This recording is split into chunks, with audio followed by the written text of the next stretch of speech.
Ezra 3. Pembangunan Mesbah. Ketika tiba bulan yang ketujuh, setelah orang Israel menetap di kota-kotanya, maka serentak berkumpullah seluruh rakyat di Yerusalem. Maka mulailah Yesua bin Yozadak beserta saudara-saudaranya para imam itu, dan Zerubabel bin Sealtiel beserta saudara-saudaranya membangun mesbah Allah Israel untuk mempersembahkan korban bakaran di atasnya sesuai dengan yang ada tertulis dalam kitab Taurat Musa, abdi Allah. Mereka mendirikan mesbah itu di tempatnya semula. Sungguh pun mereka ketakutan terhadap penduduk negeri, lalu mereka mempersembahkan di atasnya korban bakaran kepada Tuhan.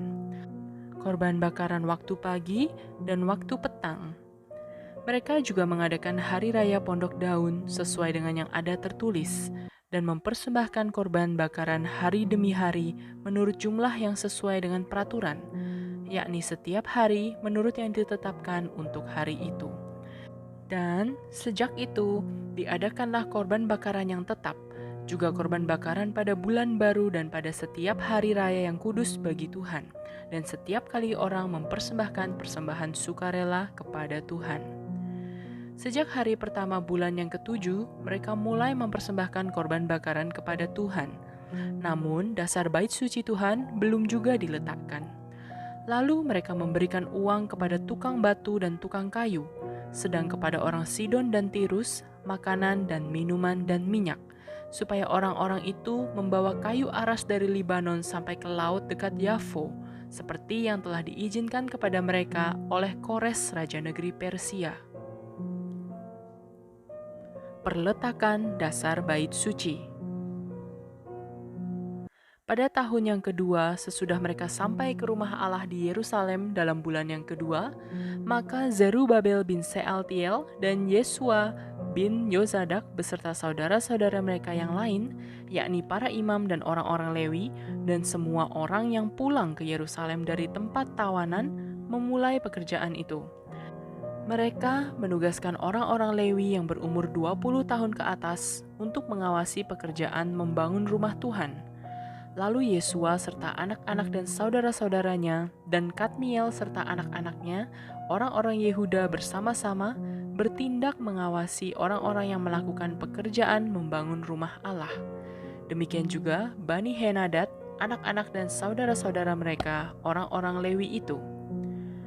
Pada waktu dasar bait suci Tuhan diletakkan oleh tukang-tukang bangunan, maka tampillah para imam dengan memakai pakaian jabatan dan membawa nafiri, dan orang-orang Lewi, Bani Asaf dengan membawa ceracap untuk memuji-muji Tuhan menurut petunjuk Daud Raja Israel.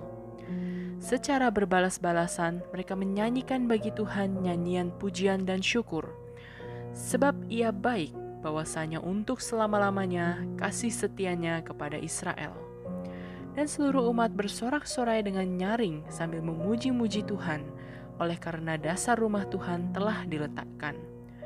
Tetapi banyak di antara para imam, orang-orang Lewi, dan kepala-kepala kaum keluarga, orang tua-tua yang pernah melihat rumah yang dahulu, menangis dengan suara nyaring ketika perletakan dasar rumah ini dilakukan di depan mata mereka. Sedang banyak orang bersorak-sorai dengan suara nyaring karena kegirangan. Orang tidak dapat lagi membedakan mana bunyi sorak-sorai kegirangan dan mana bunyi tangis rakyat, karena rakyat bersorak-sorai dengan suara yang nyaring, sehingga bunyinya kedengaran sampai jauh. Ezra 4. Pembangunan Yerusalem terhambat oleh perlawanan.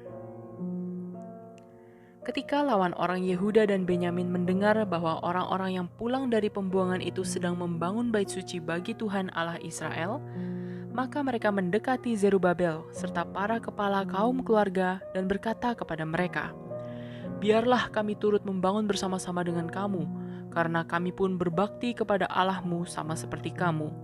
Lagi pula kami selalu mempersembahkan korban kepadanya sejak zaman Esarhadon Raja Asyur yang memindahkan kami kemari." Tetapi Zerubabel, Yesua, dan para kepala kaum keluarga orang Israel yang lain berkata kepada mereka, Bukanlah urusan kita bersama, sehingga kamu dan kami membangun rumah bagi Allah kami, karena kami sendirilah yang hendak membangun bagi Tuhan Allah Israel, seperti yang diperintahkan kepada kami oleh Kores Raja Negeri Persia. Maka penduduk negeri itu melemahkan semangat orang-orang Yehuda dan membuat mereka takut membangun. Bahkan selama zaman Kores Raja Negeri Persia sampai zaman pemerintahan Darius Raja Negeri Persia, mereka menyogok para penasihat untuk melawan orang-orang Yehuda itu dan menggagalkan rancangan mereka. Pada zaman pemerintahan Ahasiweros, pada permulaan pemerintahannya, mereka menulis surat tuduhan terhadap orang-orang yang telah menetap di Yehuda dan di Yerusalem. Dan pada zaman Artasasta, ditulislah surat oleh Bislam, Mitredat, dan Tabel, serta rekan-rekannya yang lain kepada Artasasta Raja Negeri Persia. Naskah surat itu ditulis dalam bahasa Aram dengan terjemahannya. Rehum Bupati dan Simsai Panitera telah menulis surat terhadap Yerusalem kepada Raja Artasasta yang isinya sebagai berikut.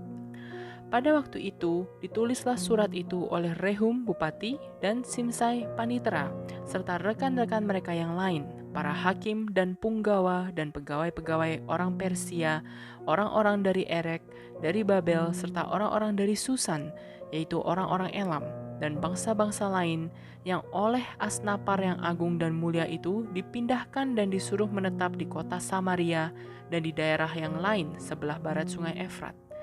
Inilah salinan surat yang dikirim mereka kepadanya. Kehadapan Raja Artasasta dari hamba-hamba tuanku, orang-orang di daerah sebelah barat sungai Efrat. Maka kiranya Raja maklum bahwa orang-orang Yahudi yang berangkat dari tuanku ke tempat kami telah tiba di Yerusalem. Mereka sedang membangun kembali kota yang durhaka dan jahat itu. Mereka menyelesaikan pembangunan tembok-tembok dan memperbaiki dasarnya. Kiranya Raja maklum bahwa jikalau kota itu sudah dibangun dan tembok-temboknya sudah selesai, orang tidak lagi membayar pajak, upeti, atau bea, sehingga kota itu akhirnya mendatangkan kerugian kepada raja-raja. Sekarang, oleh karena kami mempunyai hubungan dengan raja dan tidak patut bagi kami melihat raja kena celah, maka oleh sebab itu kami menyuruh orang memberitahukan hal itu kepada raja, supaya diadakan penyelidikan dalam kitab riwayat nenek moyang tuanku. Di dalam kitab riwayat itu, tuanku akan mendapati dan mengetahui bahwa kota itu kota durhaka yang selalu mendatangkan kerugian kepada raja-raja dan daerah-daerah, dan bahwa orang selalu mengadakan pemberontakan di dalamnya sejak zaman dahulu. Itulah sebabnya maka kota itu dibinasakan. Kami ini memberitahukan kepada raja bahwa jikalau kota itu sudah dibangun kembali dan tembok-temboknya sudah selesai, maka bagi tuanku kelak tidak ada lagi milik di daerah sebelah barat sungai Efrat. Maka raja mengirim surat jawaban ini kepada Rehum Bupati dan Simsai Panitera, serta rekan-rekan mereka yang lain yang tinggal di Samaria dan di daerah yang lain seberang sungai Efrat. Salam.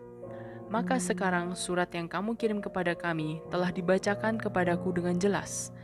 Lalu atas perintahku telah diadakan penyelidikan dan didapati bahwa kota itu sejak zaman dahulu selalu bangkit melawan raja-raja dan bahwa penduduknya selalu mendurhaka dan memberontak. Lagi pula dahulu ada raja-raja yang berkuasa atas Yerusalem yang memerintah seluruh daerah seberang sungai Efrat, dan kepada mereka dibayarlah pajak, upeti, dan bea. Oleh sebab itu, keluarkanlah perintah untuk menghentikan orang-orang itu, supaya kota itu jangan dibangun kembali sebelum aku mengeluarkan perintah. Dan ingatlah baik-baik, supaya jangan kamu perbuat suatu kelalaian dalam perkara ini. Apakah gunanya kerusakan yang menjadi kerugian raja-raja itu bertambah besar? Maka setelah salinan surat Raja Artasasta dibacakan kepada Rehum dan Simsai Panitera serta rekan-rekan mereka, berangkatlah mereka dengan segera ke Yerusalem mendapatkan orang-orang Yahudi, dan dengan kekerasan mereka memaksa orang-orang itu menghentikan pekerjaan itu. Pada waktu itu, terhentilah pekerjaan membangun rumah Allah yang di Yerusalem, dan tetap terhenti sampai tahun yang kedua zaman pemerintahan Darius, Raja Negeri Persia.